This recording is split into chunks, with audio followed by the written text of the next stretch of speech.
नमस्कार दोस्तों, Dhanraj short hand academy steno classes में आप सभी का स्वागत है। आज की डिक्टेशन देश के सर्वोच्च सम्मान भारत रत्न से सम्मानित महर्षि डॉक्टर धोंडो केशव कर्वे, प्रसिद्ध समाज सुधारक। गति 100 शब्द प्रति मिनट। डिक्टेशन स्टार्ट होगी 5 सेकंड बाद।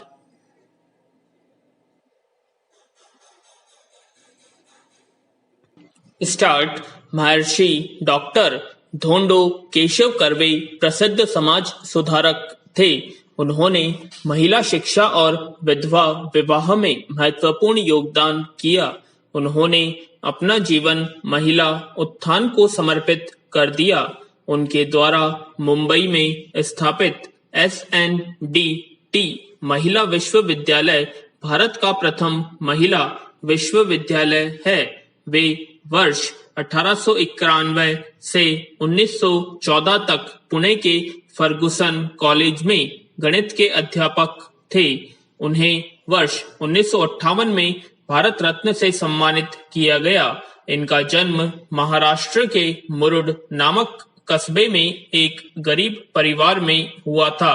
पिता का नाम श्री केशव पंत और माता का नाम लक्ष्मी बाई। आरंभिक शिक्षा मुरुड में हुई।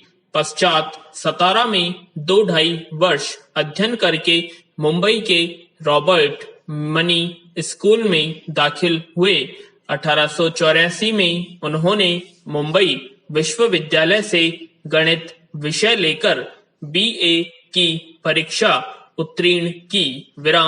BA करने के बाद वे एल्फिंस्टन स्कूल में अध्यापक हो गए। महर्षि कर्वे का विवाह 15 वर्ष की आयु में ही हो गया था और BA पास करने तक उनके पुत्र की आयु 2.5 वर्ष हो चुकी थी। गोपाल कृष्णन गोखले के निमंत्रण पर 1891 वे पूना के प्रख्यात फर्ग्यूसन कॉलेज में प्राध्यापक बन गए। यहाँ लगातार 23 वर्ष तक सेवा करने के उपरांत 1914 में उन्होंने अवकाश ग्रहण किया।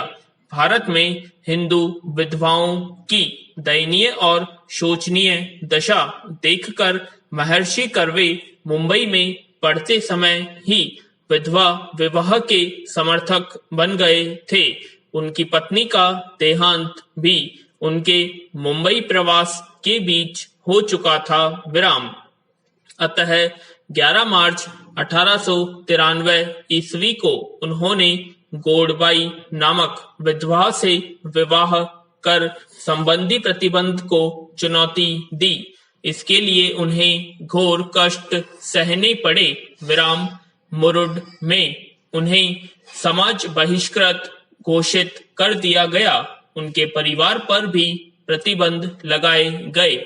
महर्षि कर्वे ने विधवा विवाह संघ की स्थापना की, किंतु शीघ्र ही उन्हें पता चल गया कि इक्के दुक्के विधवा विवाह करने अथवा विधवा विवाह का प्रचार करने से विधवाओं की समस्या हल होने वाली नहीं है।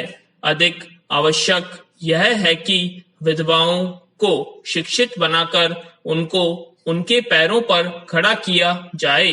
काशी के बाबू शिव प्रसाद गुप्त जापान गए थे और वहां के महिला विश्वविद्यालय से बहुत प्रभावित हुए थे। जापान से लौटने पर 1915 में गुप्त जी ने उक्त महिला विश्वविद्यालय से संबंधित एक पुस्तिका महर्षि कर्वे को भेजी।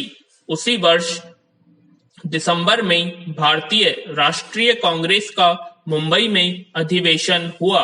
कांग्रेस अधिवेशन के साथ ही नेशनल सोशल कॉन्फ्रेंस का अधिवेशन होना था, जिसके अध्यक्ष महर्षि कर्वे चुने गए।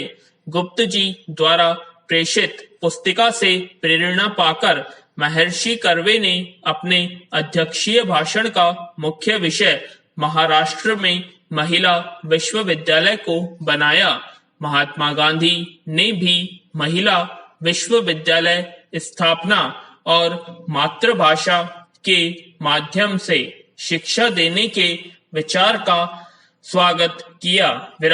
इसी बीच बंबई के प्रसिद्ध उद्योगपति सर विट्ठल दास दामोदर ठाकरसी ने इस विश्वविद्यालय को 15 लाख रुपए दान दिए। विराम सन 1936 में गांवों में शिक्षा के प्रचार के लिए महर्षि कर्वे ने महाराष्ट्र ग्राम प्राथमिक शिक्षा समिति की स्थापना की, जिसमें धीरे धीरे विभिन्न गांवों में 40 प्राथमिक विद्यालय खोले।